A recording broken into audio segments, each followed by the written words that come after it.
मेरे बदन पर एक भी कपड़ा नहीं है और ये ब्लैक कोट ये किसका है? खुद को ऐसी खौफनाक हालत में देखकर मैं हैरान थी। बेड से उतरकर मैंने जैसे ही चारों तरफ देखा, खुद को एक आलीशान होटल के कमरे में पाया। इससे पहले कि मैं कुछ सोच पाती, तभी मेरे मोबाइल पर एक वॉइस नोट आ गया। तुमको मैंने पूरे 50 लाख में खरीदा है अंतरा। तुम्हारे ऊपर मेरा हक है। मैं जो चाहूँगा तुम वही करोगी। इतना सुनते ही मैं एकदम से घबरा गई और तेजी से दरवाजे की तरफ भागी। तभी मेरा मोबाइल बज उठा। मुझसे बिना पूछे तुम होटल के कमरे से बाहर भी नहीं जाओगी, वरना इसका अंजाम बहुत ही बुरा होगा अंतरा। लेकिन आप हैं कौन और मुझे इस होटल में क्यों लाए हैं और किसने बेचा है मुझे 50 लाख में? धीरे धीरे तुम्हें सब पता चल जाएगा। फिलहाल तुम मुझे मिस्टर शैडो बुला सकती हो। जितना बोला है उतना करना। इतना सुनते ही उस शैडो ने फोन काट दिया। ऐसे कैसे बाहर नहीं जाऊंगी, इस आदमी की उंगलियों पर थोड़ी नाचूंगी। मैं भी देखती हूँ मुझे कौन रोकता है। अगले ही पल मैंने जैसे ही दरवाजा खोला, मुझे कमरे के बाहर कोई नहीं दिखाई दिया। मैं भागते हुए होटल से बाहर आ गई और ऑटो पकड़कर अपने पति रुद्र के घर पहुँच गई। लेकिन जैसे ही मेरी सास ने दरवाजा खोला, वो देखते ही मुझ पर बरस पड़ी। आ गई कलमुही मुंह काला करा के। तुझे क्या लगता है तू रात रात भर पार्टियां करती है, वो कोई जानता नहीं है? बच्चा पैदा तो कर नहीं सकती, इसलिए अय्याशियां करती फिरती है। इससे पहले कि मैं अपनी पूरी बात बता पाती, तभी घर के अंदर से मेरा पति रुद्र चिल्लाते हुए बाहर आ गया। तू जैसी बांझ के साथ अब मैं एक पल भी नहीं रहूंगा। तुझे तलाक देकर तेरी छोटी बहन से शादी करूंगा। इतना सुनते ही मेरे पैरों तले जमीन खिसक गई। क्या ये तुम क्या कह रहे हो रुद्र? बोल दो कि ये सब झूठ है। तुम मेरे साथ ऐसा नहीं कर सकते रुद्र। रुद्र क्यों नहीं ऐसा कर सकता? जब तू उसे बच्चा नहीं दे सकती, आहूजा परिवार को वारिस नहीं दे सकती, तो वो डिवोर्स नहीं देगा तो क्या तेरी आरती उतारेगा? मेरी सास मधु ने गुस्से में इतना बोला ही था कि तभी घर के अंदर से आती हुई आवाज ने मेरे होश उड़ा दिए। रुद्र, देखो ना मेरी प्रेगनेंसी रिपोर्ट आ गई। मैं प्रेग्नेंट हूँ रुद्र। अपनी छोटी बहन गायत्री की ये बात सुनते ही मेरी आंखें एकदम से लाल हो गयी। नालायक, डायन भी 7 घर छोड़कर वार करती है, लेकिन तूने तो अपनी ही बहन का घर उजाड़ दिया। छोटी बहन समझकर मुझे घर में रहने दिया और तूने मेरे पति पर ही डाका डाल दिया। तेरी हिम्मत कैसे हुई अंतरा, मेरी होने वाली बीवी को थप्पड़ मारने की? तुमने गायत्री के लिए तुमने मुझे थप्पड़ मारा, अपनी पत्नी को थप्पड़ मारा रुद्र। अरे कैसी पत्नी, कहाँ की पत्नी? मेरा बेटा तो तुझे वैसे भी तलाक देने वाला है। धक्के मारकर बाहर कर रुद्र इस बांझ को। अरे माँ जी, अंतरा दीदी को क्यों निकाल रही हैं? घर के नौकर मेरी कितनी सेवा करेंगे। प्रेगनेंसी में मेरा ख्याल तो मेरी बड़ी बहन ही रखेगी ना। क्यों रखोगी ना दीदी? ख्याल रखना तो दूर की बात, तेरी शक्ल पर तो थूकूंगी भी नहीं। दूर हो जा मेरी नजर से। गायत्री की तरफ देखते हुए मैंने इतना बोला ही था कि तभी धोखे से मेरा हाथ उसे लग गया। तभी वो जानबूझकर जमीन पर गिरते हुए चिल्ला पड़ी। रुद्र, मेरा बच्चा! पेट में दर्द हो रहा है रुद्र, कहीं मेरे बच्चे को कुछ हो न जाए।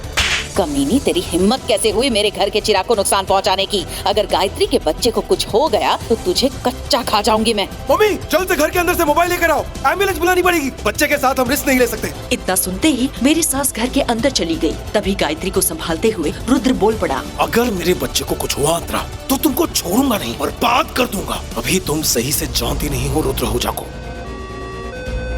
कुछ ही देर में घर के बाहर एम्बुलेंस आ गई। रुद्र और वार्ड बॉय दोनों मिलकर गायत्री को अंदर ले गए। एम्बुलेंस के जाते ही मेरी सास मुझे धक्का देते हुए फिर से चिल्ला पड़ी। नास पीटी, निकल जा मेरे घर से, कहीं भी जाकर मरना, लेकिन हम लोगों को आज के बाद कभी शक्ल ना दिखाना। धक्का मारते हुए मेरी सास ने दरवाजा बंद कर लिया।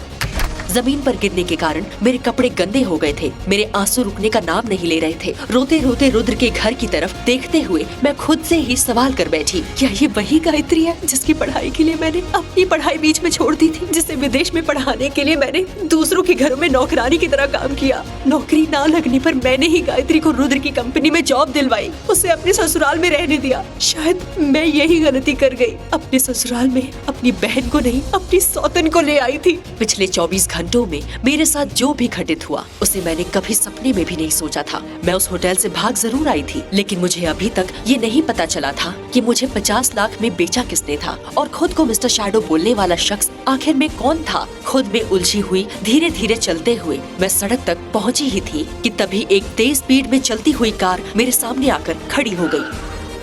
उस कार से एक लंबा आदमी जल्दी से बाहर आया और मेरे मुंह को ढकते हुए मुझे कार के अंदर खींच ले गया।